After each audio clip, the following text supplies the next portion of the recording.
Good evening, ladies and gentlemen, and welcome to CCN On Point. And this evening, we're talking about Blacks in the criminal justice system. And I don't know about you, but I've been around some years, I won't say how many. And I know that Black people have been treated differently throughout the system when we do whatever we do. I just want to bring forth some of the incidents where that's happened. They just recently released Bill Cosby. Bill Cosby. Oh, yeah. They locked that man up for something they say he did 25 years ago. How many of us have never done anything we didn't want out in the open, that we didn't want somebody to know about? I mean, have we all been saints? We all been saints. No. We all been saints. Jujitsu, when you go to the jujitsu system, you see, when I go into county jail, I mean, I see a sea of Black people. And the only white folks I see are the judges and the lawyers and the police. What's going on, y'all? You know, what's going on? What we need to look at over the last 4 years, and a lot of judges, and these aren't even just judges that handle criminal cases, but judges that decide a lot of stuff. Not Joe Biden, but Donald Trump appointed mainly white male judges. White men have dominated the legal system in terms of being lawyers, judges. I think that nowadays you see more women, but white women paralegals. But of course, at some point, there were white men paralegals as well. Law professors, mainly white men who are the ones teaching and then practicing law. Right. A lot of the times people, they say, or not really they say, but you can see nowadays that Joe Biden, most of his judicial picks, and every president has to pick judges. It's just something that happens, is like tradition almost. Most of his judicial picks are Black women. So you can see in terms, and this is really for federal law. This is not for state law or even local crimes, but just for federal law. You have to, and you can take this all the way up. You can, these are your appellate courts, the courts that you appeal your criminal sentence to. So you can see, if you feel that you've been mistreated now in one of these lower level courts, you have a different chance than what you did in the Trump administration and even in the Obama administration. Because you have more people who know what you've been through or can relate somewhat to what you've been through. They're Black and in America. They're not those what you would call a self-hate Black person, like Candace Owens. Self-hate. We got them, I know. Like Candace Owens, who just disowns her own race. But this is a woman. These are women who know what Black people go through on a daily and fight their hardest to reverse some of those things. Wallace, what you got to say? First of all, I was glad to listen to the young man. I'm rather impressed. But me, myself, ex-felon, me and my wife got my pardon. Okay. From a law and order former federal prosecutor that had became Governor Jim Thompson. Okay. Because we paid attention to the judicial system. What I mean by that, when Jerry Butler became Cook County Commissioner, I was instrumental in him getting elected. And by me being an ex-felon, this was in '87. I had been out the penitentiary through with parole in '79. My wife was dying I mean, Hold on. Okay, I'm muted. Okay, and my mother was dying from cancer, and she saw a program on TV. I went to hospital. I just come off the road with Reverend Jackson. Went to see her, and she said, "Gator, put in for your pardon." I said, "Mom, I'm in government now. I'm working in government now. You know what I mean?" And helped Cecil Party become the state's attorney because Daley had became the mayor. Yeah. And only the county commissioners had the right to appoint the next state's attorney. Okay. So my job was go and get the Democratic commissioners to appoint him. When we got to the parole, there was this white assistant state's attorney that was over gang crime. He objected, and I took a recess. Okay. I went out and I called the state's attorney, who happened to be Cecil Party. And I said, your assistant has objected. He told me, call him to the phone. And you know how Cecil was talking. He was a loud, boisterous guy, and the guy heard him on the phone. He got the phone. Cecil told him, go to his office. He's gonna send him a fax. He's gonna fax him a letter for him to go in there and read it and say, he, as the state's attorney, has no problem with me getting my pardon. That's how I got my pardon. So you got to understand how we go. And what I mean by that, we can't let them play us off right now. Black women and black men. That battle is over. We got to get behind the black women that God had blessed to be into power to make things happen for the best. What you mean by that, Gator? We have everybody try to scream and point all kind of fingers to Kim Foxx doing wrong. Kim Foxx should have locked him up, but she don't lock people up. She prosecutes. Okay. Kim Foxx didn't do this. Well, Kim Foxx helped release over 100 black men because of police misconduct. Okay. You understand what I'm saying? I understand. In the judiciary, because I've helped elect a lot of judges. I remember when I used to go in front of the judges seeking their mercy. Now, those that want to be judges come to me. Wallace Gator Broward, the urban translator. This is what I do. I help elect Governor J.B. Pritzker because of his criminal reform stance when he gave Northwestern the $100 million. I want to say that you said when you opened it up about Bill Cosby. If it wasn't for the brothers that were behind the wall that sent the word out to activists like me, you, and Sandra, you know what I mean? To get legislators to hear the wrongful sentencing, the wrongful convictions, okay? It wouldn't have became policy because we took it to our elected officials, state reps, state senators, and congressmen and senators. And then it became criminal justice reform that we're hearing today. You know what I mean? Okay, so that's my spin. I'm gonna listen more, but I just want to share. All right. Appreciate that. Appreciate that. Gang enforcer. Now we're screaming for Larry to get his due process, and the judge need to free him like he freed the other guys that was on his case because of the first step, which was a Criminal Justice Reform Act. So listening to this young man made me feel proud to know that the things that we have done is not in vain because he got a roadmap.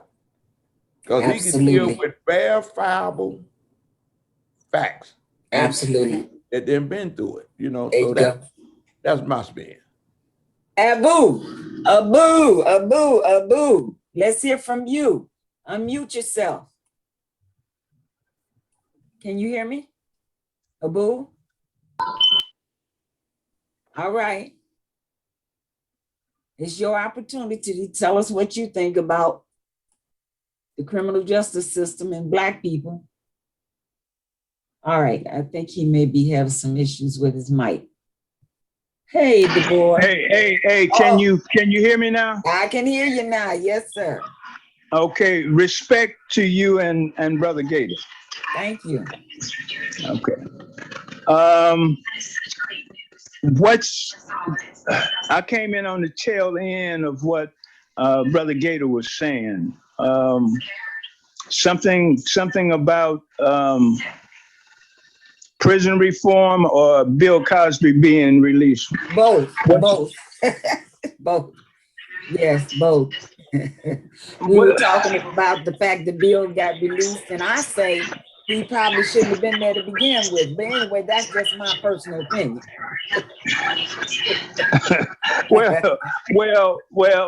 I don't know because he always came across as America's dad, okay? Yeah. Yes, he did. And I always enjoyed his comedy routines. Absolutely. But you know, uh, I don't know if I looked at the race of the women that he's accused of, and I only saw, I think, one black woman. So I don't know if he was on a revenge thing or because that sounded very, very vindictive. Drugging somebody, Wanda. Yes, You know what I mean? yes. You don't, I you don't, know. you don't do that to a dog. You know what I But mean? let me, hey, man, but let me chime in to the reality of it all. Okay. Everybody know that when they went to the Playboy Bunny house, okay, that they was dealing with hookers. Okay. Okay. All right. Okay. Thank you. Secondly, you give the hookers whatever they want There you go. or what you want. Okay. And if the hookers didn't go to jail for selling Thank you. their body, and Thank if you. the Playboy Hugh Hefner didn't Didn't go go to to jail jail. for pimping, Woo. you follow what I'm saying? Come So on that was now. 25 some years ago. Yeah. And we got to understand what happened then was bogus. And the real reason that it happened is because Bill had enough money to buy NBC. I And they got didn't it. want him to buy NBC. I got it. They didn't want him to buy NBC. And the reason that he freed is because they know that they was bogus when they locked him up. Yeah. And that's what the young brother TJ was saying. Yes. How we start from the lower courts and how we go to the appeal courts. Yes. We got to pay attention to what is happening. The process. Yeah. The process. Yeah. And this is no different. What they did to Bill Cosby was no different than what they successfully did to James Brown. Does anybody remember when James Brown had these multiple radio stations, which now, what is it, iHeart Industry is allowed to do? They told him he couldn't own all those radio stations. And when he continued to press forward, they came up with some trumped up charges and put him in jail. And every white person was saying free James Brown, including Dick Clark, who did everything he could to try to get him out. It was the fact, again, that they did not want blacks, especially black men, to have that type of media presence and power. Yes. To have those multiple radio stations in various states. Now, like I said, iHeart Radio, they do it all the time. If it was so illegal less than 20 years ago, why now can they do it? Right. And though, again, he needed to keep on and he needed to persevere, because which he did, he did prevail, but we have got to stop allowing that to happen even at the lower court level.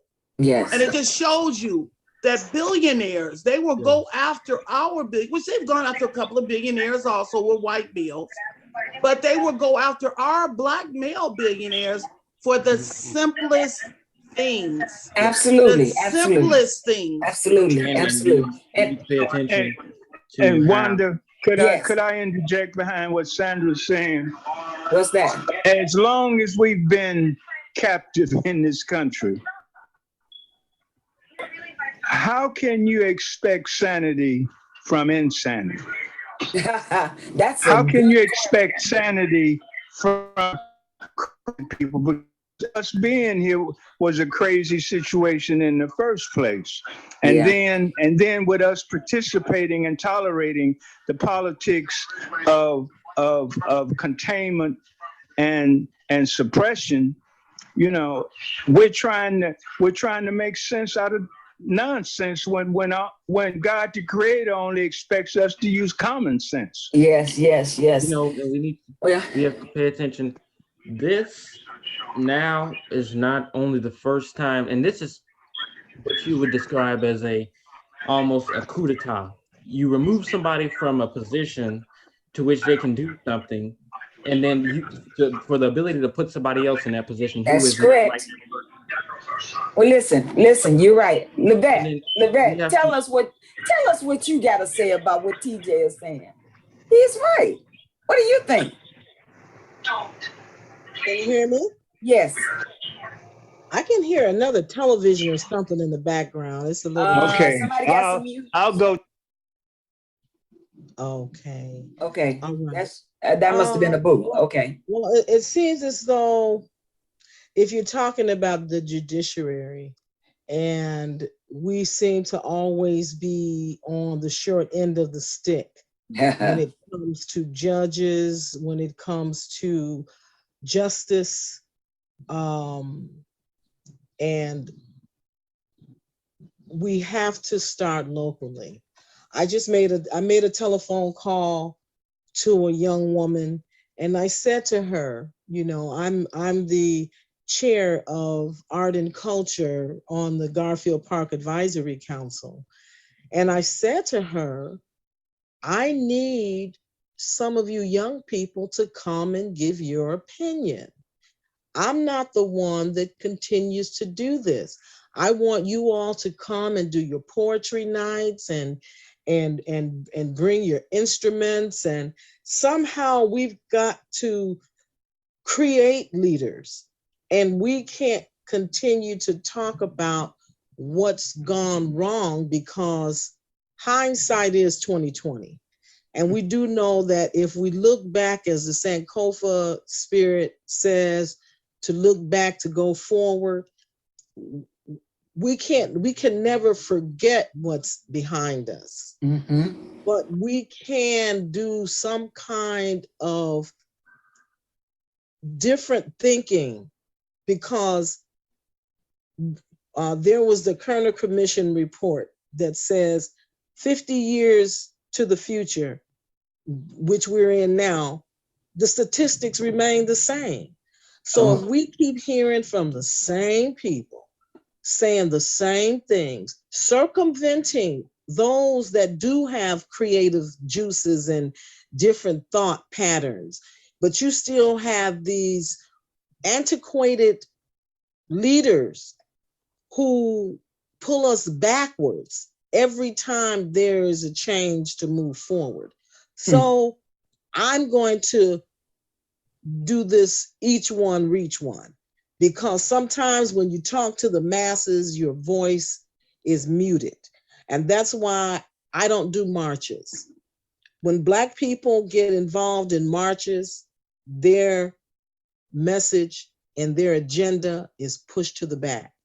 And so we've got to figure out a way to have a unified thought, because all too often when we get together, it's so much on the agenda that we don't get very much accomplished.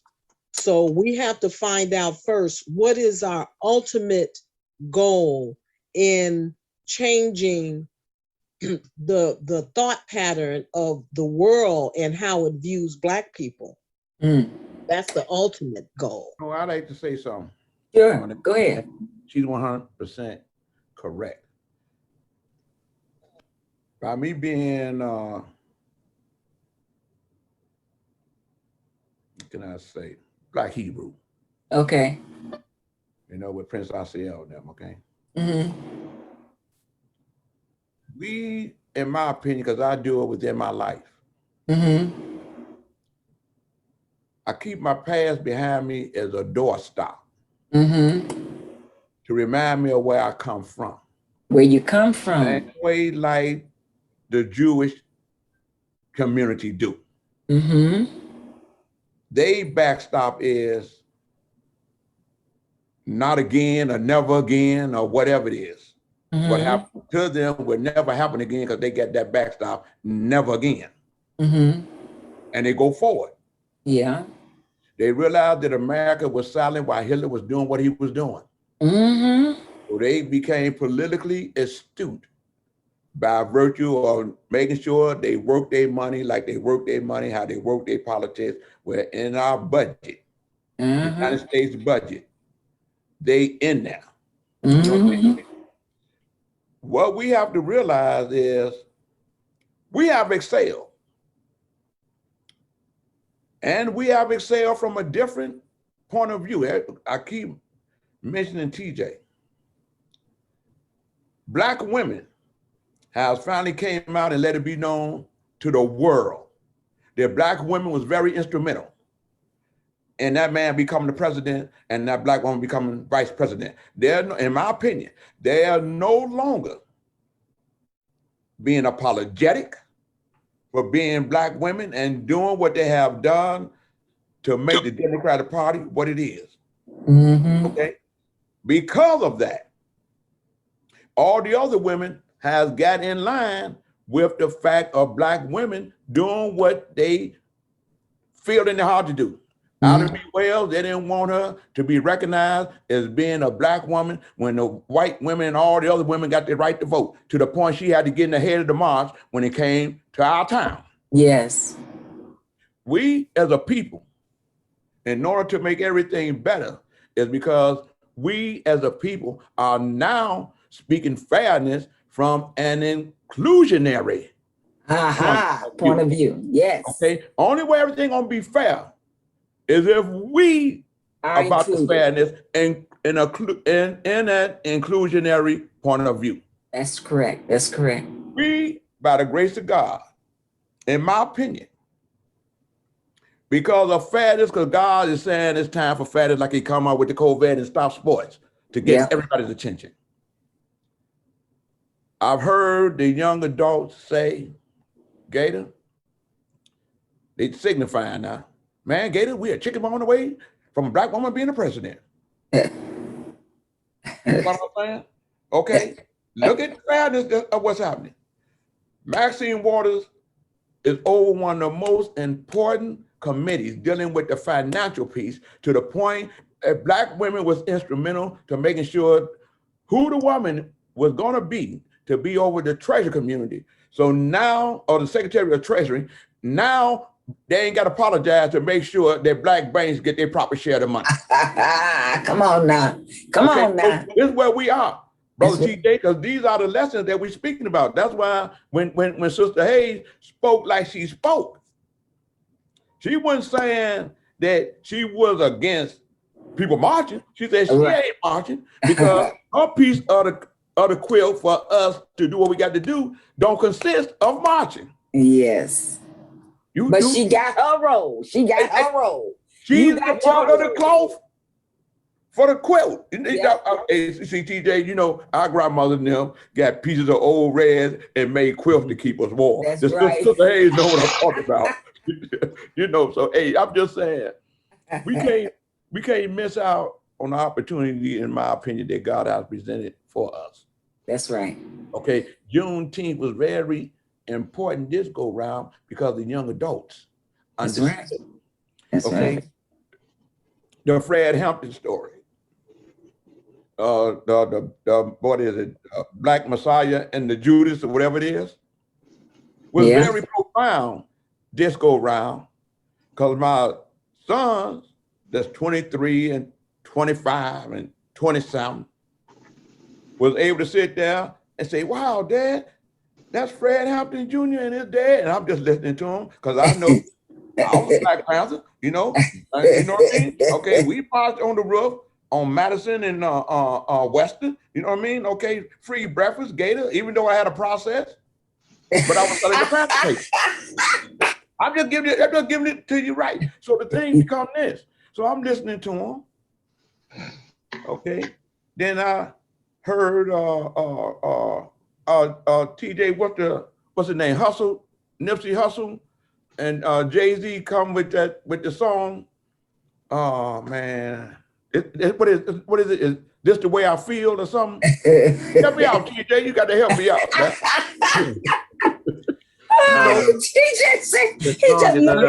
Can I interject? What it feels like. Yeah, what it feels like. Okay, it was the song where when Jay-Z came out with From Murder to Excellence, he had made a statement about December the 4th. I guess that was his birthday, and he had made mention like it was the day that Fred Hampton got killed. So Red Jr. Told him, no, you got to put the assassination in there. So fast forward, when he came out with this song, because that was supposed to have been one of the soundtracks for the movie, he was able to say, talking to me, Gator, you see where Jay-Z come back and say, well, let me clarify. And he add that. So my son's sitting there and he's listening. Then when Fred Hampton Jr. called me on the phone, I put it on speaker.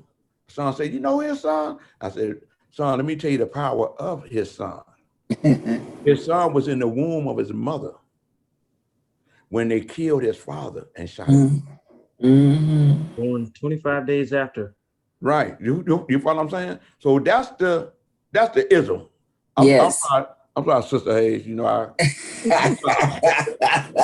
we put this thing on mute. Hey, Deborah. Well, you know, listen, let me just say that, you know, I was told a few weeks ago that my battle, because when you're a soldier, the battle is continual. Yes. And I was told sometimes, you know, it takes a toll on you. And sometimes you may lose sight of why you're in that battle. Yeah. And I was told that because I tell the truth, that's the fight. And so that only made me stronger because I stand for truth. And if someone wants to knock me down for the truth, then I'm going to show them how I get back up. And when we're dealing with truth in our community, what's unfortunate is that so many take a dive to keep the truth from being revealed, and they may look just like you. So it makes our battle a bit tougher. But in everything I can remember is particularly what my grandma told me, truth prevails. Just like what happened to Bill Cosby today. Yes. You know, I mean, Bill Cosby made some very negative comments about Black people, and it really turned a lot of Black people against Bill, not because of what he had done in Hollywood, but because it struck such a deep chord when he got so personal.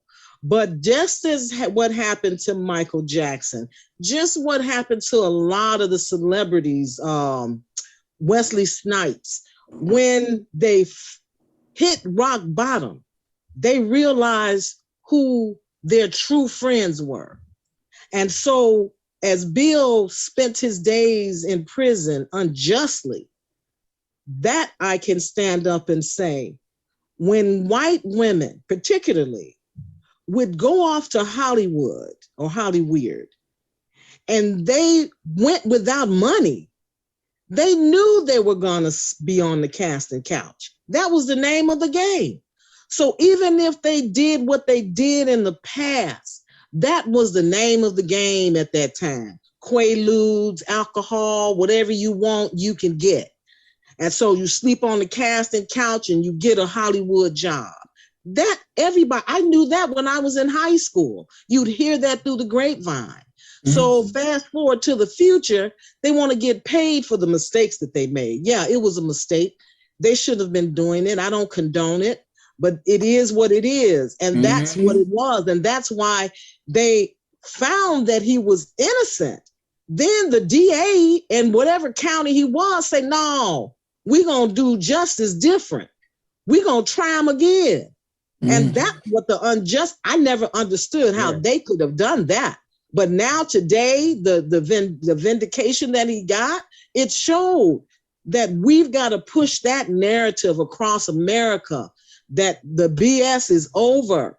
It's with over. The police, with it's the police, over. I've seen too many shows with the police just kicking Black men's ass for nothing. Now they're attacking Black women.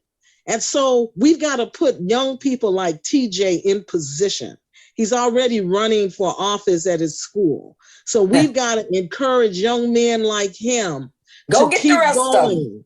Right, keep going. Whatever it is we need to do create a fund for them. Don't let them ever have a hard day, you know? And I'm saying not a hard day where he's just sitting back, just thinking that it's going to happen, but whatever his needs are, that's how we lift up our young people, find out what their needs are, and then nourish them so that they don't fail and lose sight of what their goals are.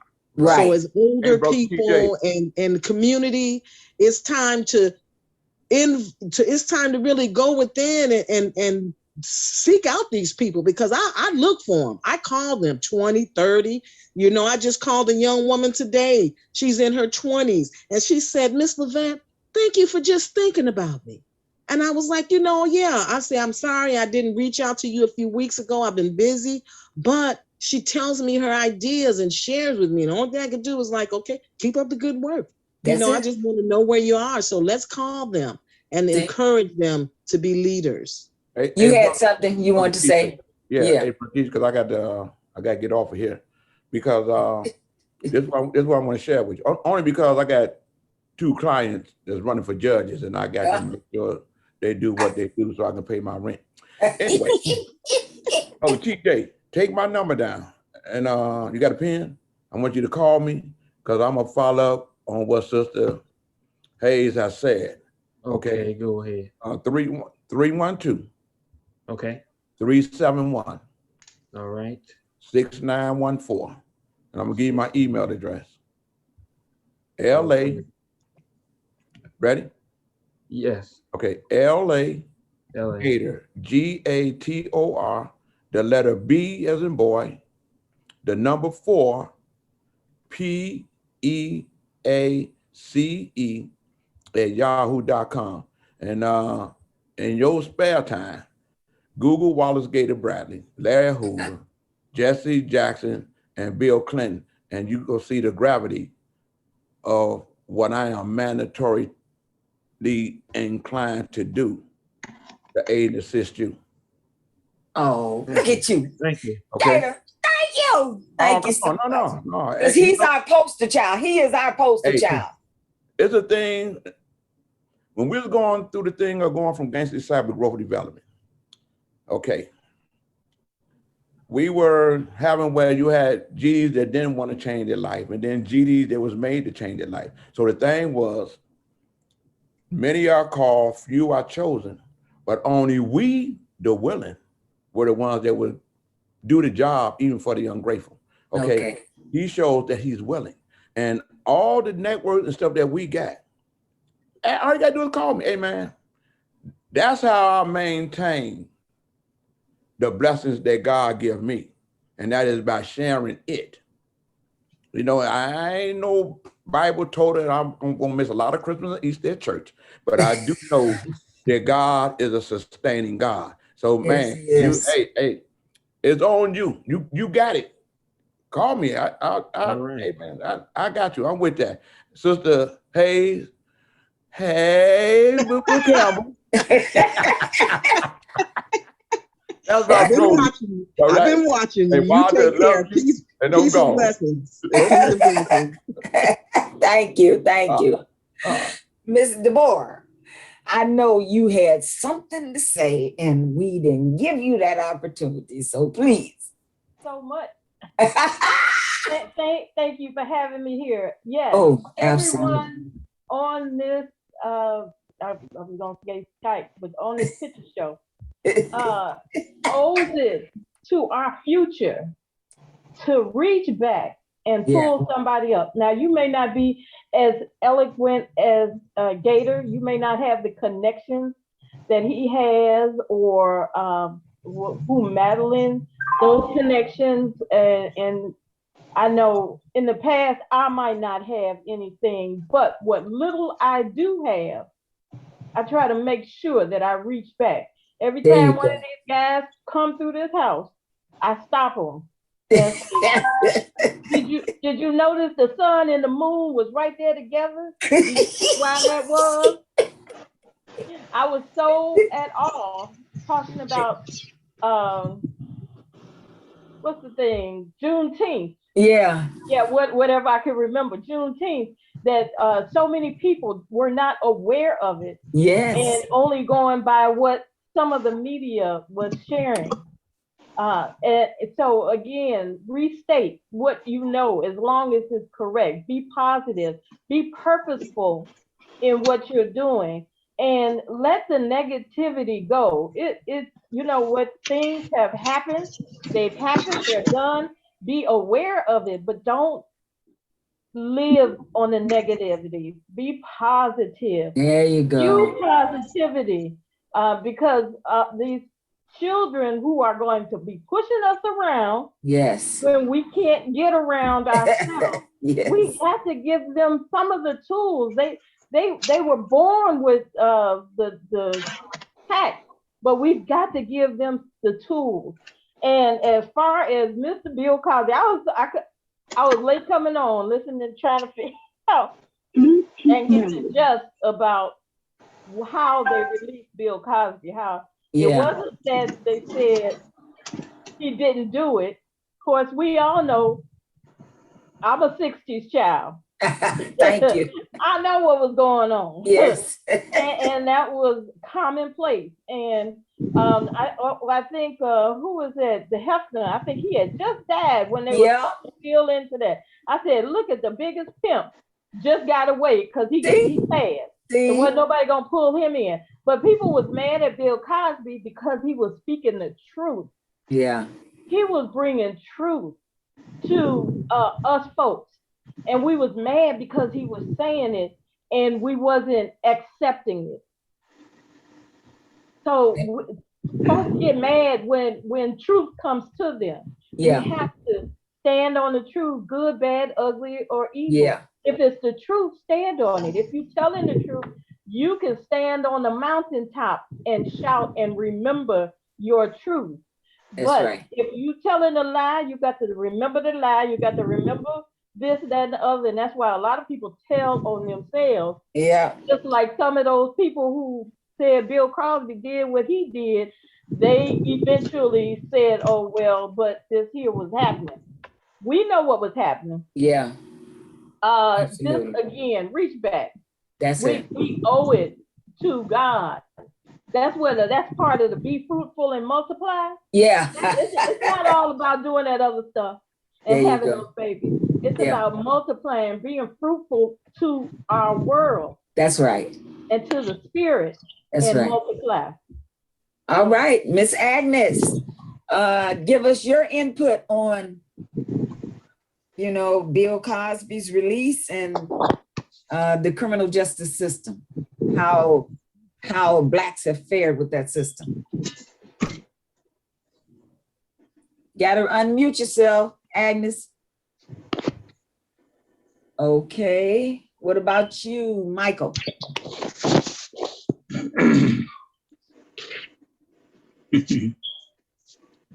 Hello. I don't think they can get unmuted. I think there's some troubles going on. Oh, really? Okay. What about you, Brian? Can you are you able to talk? Can you hear me? I can hear you. Can you hear me? Yes. Okay. The criminal justice system, from since I've been looking into cases over the last almost 10 years, it needs overhaul bad. And from the crooked cops to the power hungry and politically ambitious prosecutors who want to win at all costs, to untruthful witnesses, to the correctional facilities that have inmates living under squalorish conditions, that it really a penal system that in a lot of ways breeds recidivism, as well as even almost irreversible or irrevocable psychological scars on someone. It needs to be overhauled. Yes. Bottom line. All right. And we have. And I want to say this. I'm doing a real deep study into Jim Crow, and something the former governor George Ryan told me.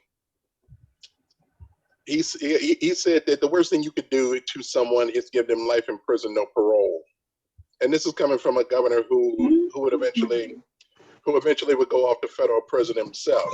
And but now in contrast, Ryan was able to go in and out of his cell whenever he felt like it. Oh yeah. Whereas on a state level, but you got to remember Ryan was in federal prison. Okay. Now on a state level, a place like Menard, for example, prime example, pandemic or not, what even before the pandemic, inmates could only come out their cells twice a week. Twice a week? Yeah. One particular facility, I found out inmates can only come out their cell once every 3 days. Wow. And that was for a half hour. Take a 15-minute shower, maybe make a phone call, go right back in your cell. Interesting. One other guy that Danielle Amayo, she and the lady from Colorado that you met, Wanda. Yes. The guy that we've been working with, Lamont, he was literally in what they call the whole segregation for a period of 3 years. 3 years in segregation? Yes, 3 years. So where's that article? Where's that article? Okay, which I'm working on him now. Okay. I'm working on him now. Okay. And the thing of it is that, you know, when you do stuff like that, this is a penal system that, in my opinion, it breeds recidivism in career criminals. Yes. Because another thing too, when inmates come out, they're going to need psychiatric help. Some maybe even hospitalization. Oh wow. And I believe it was last week where I was telling us or saying about how Norway has a completely different prison system, where it's not really prison, but it's actually just rehabilitation. Okay. Which There you go. some would say, yes, it does cost more in money, but what does it cost in human life? Thank you. Because you have, first of all, you're creating people who can go out and make money, who can provide money to their economy, opposed to you have the American prisons breeding people who can't go out and do. First of all, there are certain jobs you can't get. Right. Certain places you can't live. There's actually Right. in America, Right. only in America do you see a community or a town. Only in America do you see a town where only criminals live or ex-felons live, because they're Isolated. The name of an ex-felon is so plagued. Because, I mean, you can be a felon, you can have a felony and never committed a crime in your life. You just went to jail for this felony. It doesn't mean that you committed it. It doesn't mean you're guilty. You just were found guilty, and it could have been corrupt. You can live in one of those southern states that's a wrong time in history, where the jury of your peers were actually not your peers. Exactly. And this is crazy because just last year, a man who was in solitary confinement for 43 years got released. He went to jail at age 26 and came out as age 69. He was in solitary confinement for 43 years and never came out of a cell, not kept, hair, nails, just everything was just wrong. And the only thing that he got was food. And because if he didn't, they would have to explain why he died. But nobody ever goes into the prison and asks, why is this man in solitary confinement? But last month, I just saw him in solitary confinement. Nobody's asking the questions that need to be asked. You're only asking when it pertains to life or death. But this is life. Because how is he supposed to go out? First of all, he doesn't know what's going on. He has not even seen how outside looks in 43. Right. How is he supposed to go out into the real world and live? And it's beyond just, oh, don't put these people in solitary confinement. You're putting them in prison. Prison is legitimized, legalized slavery. Yes. Yes. It tells you so. This is just slavery. When you can put somebody in shackles and basically you're treating them the same way. Of the prisoners, yes, they have rights. But are those rights being enforced? Are those not at all? Not at all. No. No. So what you're making them slaves. Yeah. It goes back to something. I'm sorry, Wanda, I want to say this. It goes back to something you told me, you and I agreed on years ago, where you were saying like some of those, even those who may have been righteously convicted and righteously sent to prison, you don't have to warehouse them in a cell to make them atone for their punishment or put them to death. I mean, let them get out here and work on some of these roles or do some of these menial jobs. Yes. You know, put that body to use. That's I mean, right. to good use. Get some work out of them. You don't want to sit in the cell all day. We're gonna The get some work out. way that we do prison here in the United States is just, it's like we're housing people and paying all this money so that we create all these other jobs for all these other businesses. Somebody got to create the uniform. Somebody got to clean. You have to think about the fact that it's just a new industry. They've got human beings in a new industry, not a new, it's been going on forever, industry where everybody's making money off of the life that has been wasted. Can I say something, Wanda? Absolutely. The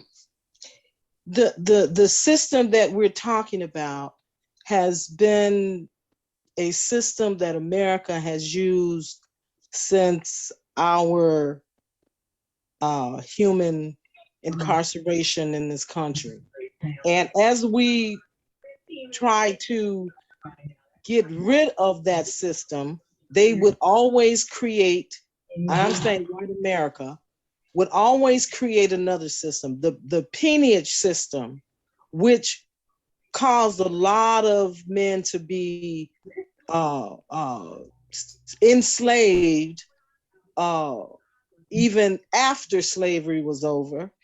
You could spit on the ground and be fined $5, and because you couldn't pay for it, you're sent off into forestry, never to be seen again. So the roads that's been carved out through America, as we drive these roads and connect our human carnage to a system. And so the system that we're dealing with now that has captured the minds of a lot of our young people, a lot of them go through the juvenile detention center. And once they go through that system, they are put on prescription pills.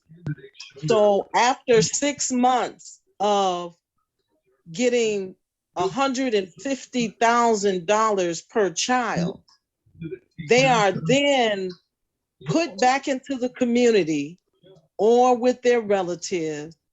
And now these are DAP kids because they were put on prescription pills.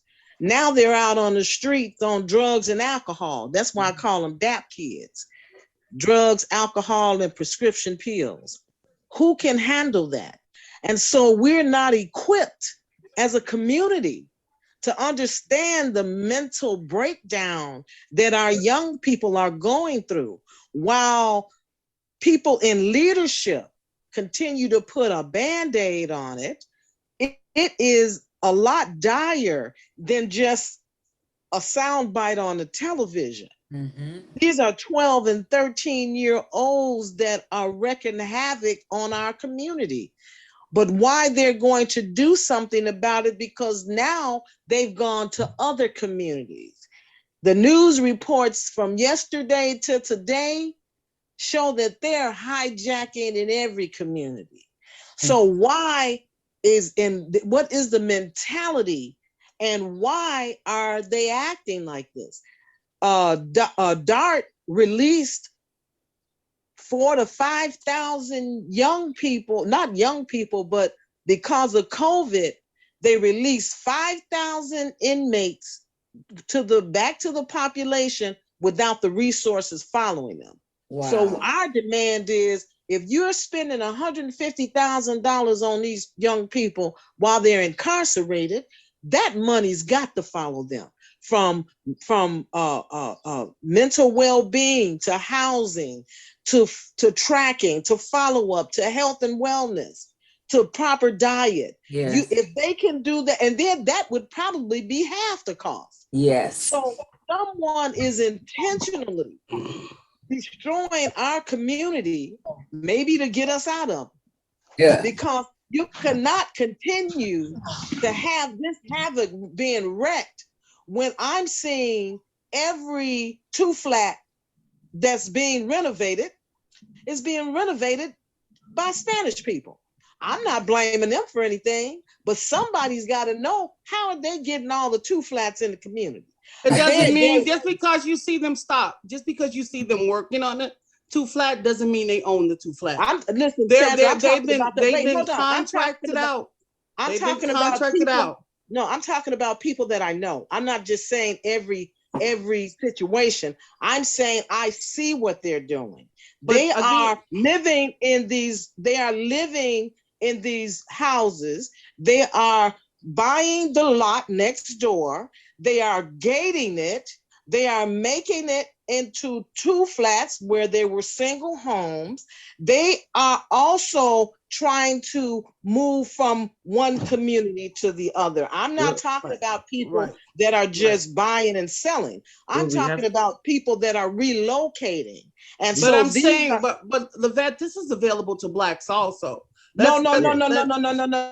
Listen, Sandra, I'm saying something different. When you know that the congressman has given the Hispanic housing development the contracts to come into our community, it's far deeper than just a Spanish family moving. They have to do it legally because they are the number 2 population. Listen, so that's the other part. Can I say? But the thing is, let me just finish my statement.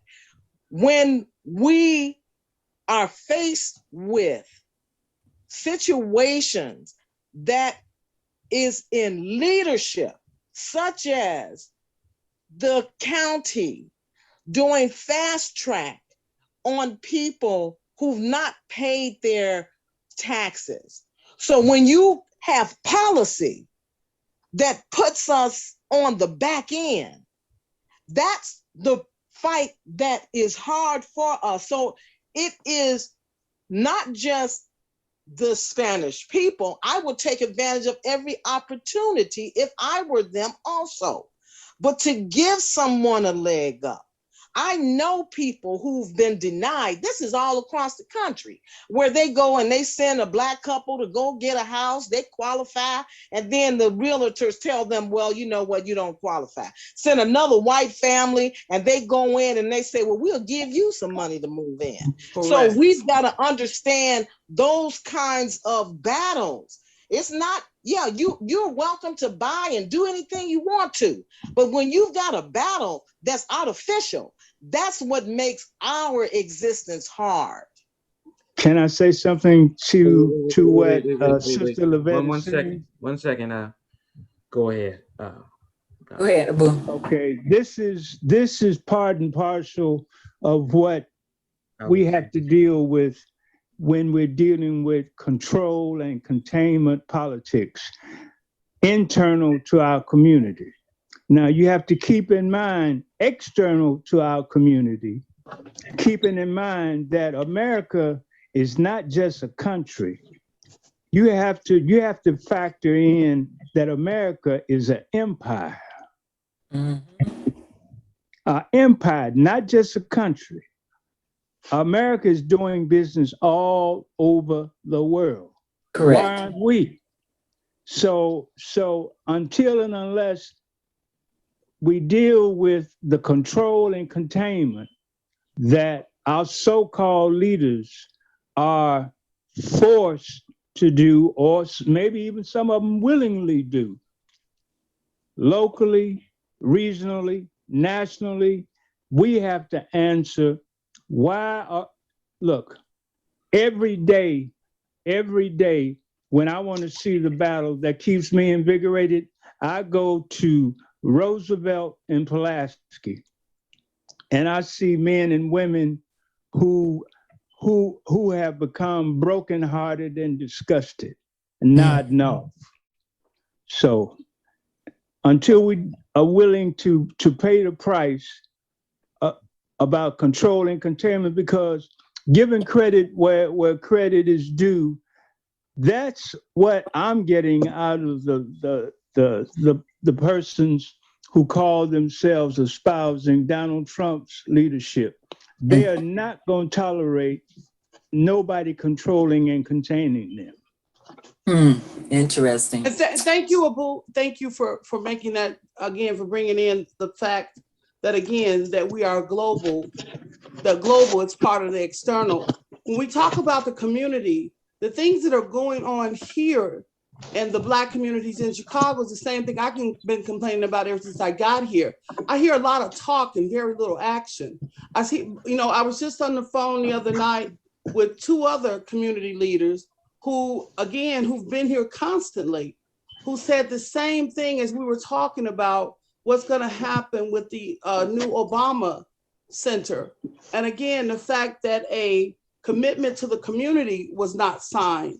And when I asked them, I said, well, with that being the knowledge, what are we doing, or what are you doing as a member of the community to make sure that Black people get what they need out of that community? Because we named several other projects that when they were being brought to the community prior to their existence, they were already pumped up. They were going to do this, and we're going to have that. We're going to have job creating positions again. And we don't have any kind of thing in any Black community where we can actually introduce our people into a high paying position.